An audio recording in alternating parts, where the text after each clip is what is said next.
Stevens underneath. Stevens hanging off glass. Stevens in double figures now with 10. Here's Mitchell.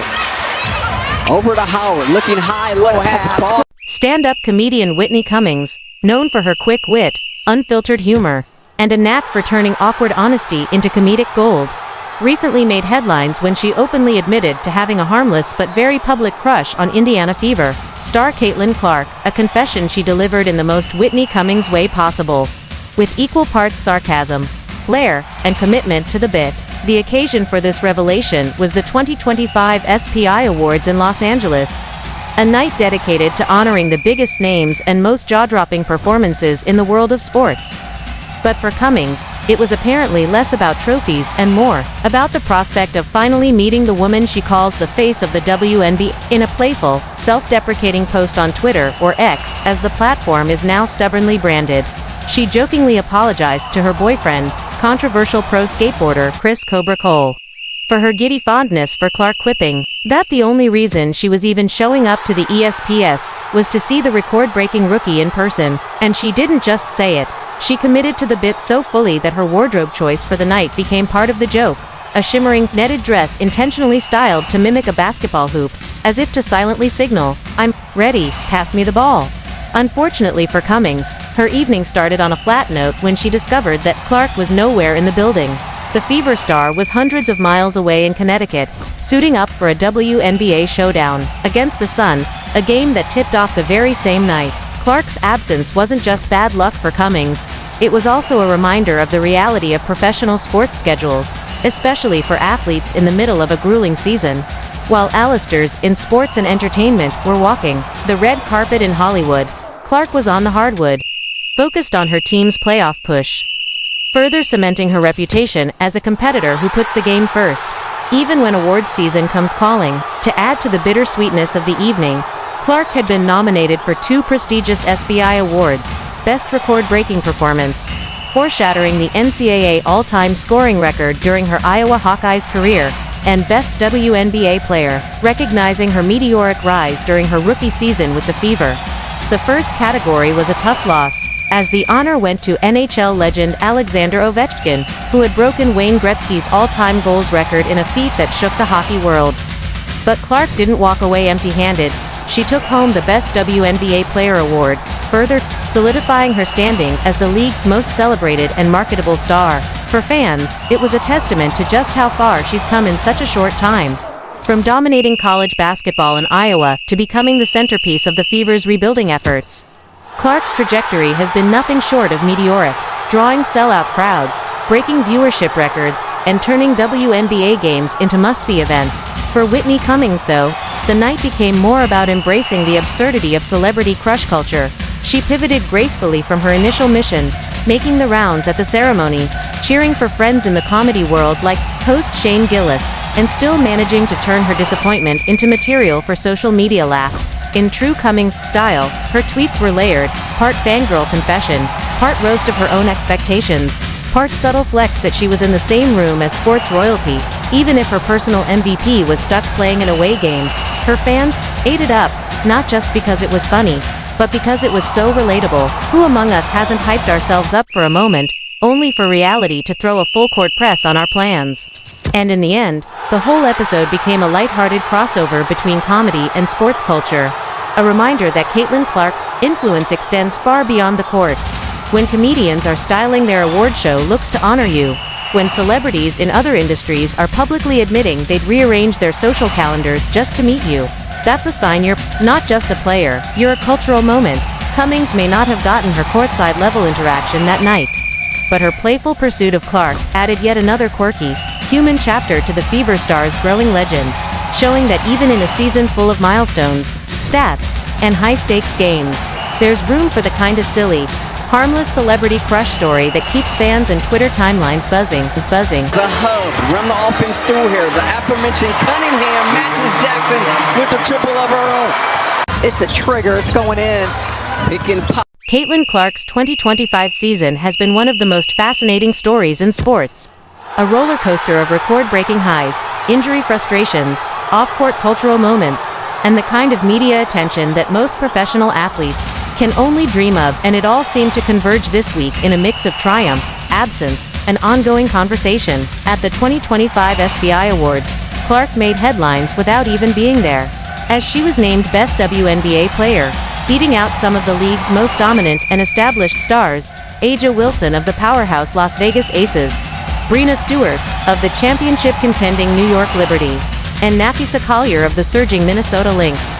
That's not just a casual win, it's a passing of a torch moment. Proof that the 23-year-old rookie has already cemented her place at the center of the league's spotlight, despite still adjusting to the grind and physical toll of the pro game. The Indiana Fever, meanwhile, were on the road when all of this went down, playing the Connecticut Sun on the very same night as the SPY's, a game Clark missed due to the groin injury that has now sidelined her for 7 straight contests, and 15 overall this season. For a team that relies so heavily on her scoring, vision, and star power, the idea of thriving without her might have seemed unlikely earlier in the year. But somehow, the Fever have responded with resilience. They kicked off their current 4-game road trip with an impressive 88-78 victory over the Dallas Wings on Friday, marking their 4th consecutive win, building real momentum in the heart of the season, and proving that this roster is learning to adapt, share the load, and find ways to win even without their leader. And yet, Clark's shadow looms large over everything. Even the team's success is discussed through the lens of how will this look when Caitlin returns. The Fever's medical staff has refused to give a definitive timetable for her comeback, a decision that has sparked both patience and frustration among fans. On one hand, Clark has already dealt with 4 separate muscle-related injuries this year, a worrying stat for any player, let alone a rookie adjusting to the WNBA's notoriously condensed and physically punishing schedule. On the other hand, the playoffs are creeping closer, and the Fever's resurgence has only increased the desire to see her back in action. Some fans are even suggesting the team shut her down for the remainder of the season to ensure full recovery, prioritizing her long-term career over short-term playoff pushes. The debate is fierce. Is it better to let her heal completely and risk losing momentum, or bring her back in time to ride the wave into the postseason? What makes all of this even more remarkable is that Clark's cultural influence seems to operate entirely independently from her physical presence on the court. Even when she's not playing, her name dominates sports talk shows, social media feeds, and even late-night comedy bits. Case in point, comedian Whitney Cummings attending the ESPYs in a glittering BASKET-BALL net-inspired dress, openly admitting she was there to stalk Clark in the most tongue-in-cheek way possible, only to find out that her celebrity crush was hundreds of miles away in game mode. That single anecdote became one of the most shared moments from the night, not because Clark was in the room, but because her brand is so strong that even her absence can generate viral headlines. And that's really the heart of the Caitlin Clark phenomenon. She's not just an athlete, she's a cultural connector. She has somehow become a bridge between hardcore WNBA fans, casual sports watchers, celebrity circles, and people who might not have tuned into women's basketball before but now know exactly who she is. It's not just her jaw-dropping shooting range, her no-look passes, or her fearless drives to the basket, though those are a big part of it. It's the way she carries herself, the way she talks to media, the way she signs autographs for kids for 20 minutes after a game, the way she manages to embody both competitive fire and approachability. That combination has turned her into the face of modern women's basketball, as many analysts now call her, and it's why moments like her SPI win resonate so deeply, even if she had to receive the news from a locker room instead of a stage. Meanwhile, the Fever's journey without her has been a study in adaptability. Players like Aaliyah Boston have stepped into expanded roles, showing why she's one of the most promising young bigs in the league, while guards have taken on more playmaking duties to fill the Clark-sized gap in the offense. The wins over Dallas and other recent opponents aren't just morale boosters, they're proof to the rest of the league that Indiana isn't a one-player show, even if that one player is a generational talent. As the Fever prepare for their next road test at the Climate Pledge Arena against the Seattle Storm, the storyline practically writes itself. Can Indiana keep rolling without Clark? And when she does return, will they be even more dangerous? For now, the Fever are choosing the cautious path, avoiding any rushed comebacks, and fans are left to fill the waiting period with speculation, debate, and, in some cases, creative fashion tributes involving netted dresses. And maybe that's the most telling sign of Caitlin Clark's impact, the fact that we're even asking questions like, would you wear a basketball net dress just to meet your favorite athlete? And that thousands of people online are answering yes, absolutely.